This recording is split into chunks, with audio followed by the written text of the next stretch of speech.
বড় ভাইকে দেখতে পাচ্ছেন। তো আসলে বড় ভাই আসলে ছোট্ট একটা বিজনেস করে। আসলে দেখছেন এই যে বাদাম, এটা ঝালমুড়ি বিক্রি করে।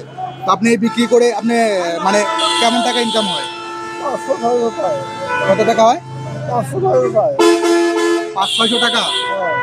ও, আপনি কতদিন থেকে এটা করতেছেন? আপাতত 1 বছর কতদিন থেকে করতেছেন? 1 বছর 1 বছর। আর বাসায় ছেলে মেয়ে কয়জন আছে? 2 ছেলে 2 ছেলে।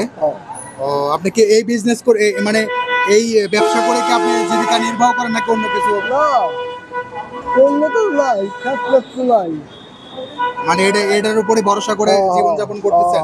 তো আপনাকে এই কর্ম করে কি আপনি কি সুখে আছেন?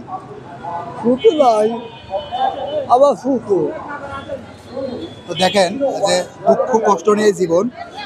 তো এরকম ছোট্ট একটা ব্যবসা করে সে তারপরেও দুঃখ কষ্ট নিয়ে জীবনযাপন করতেছে।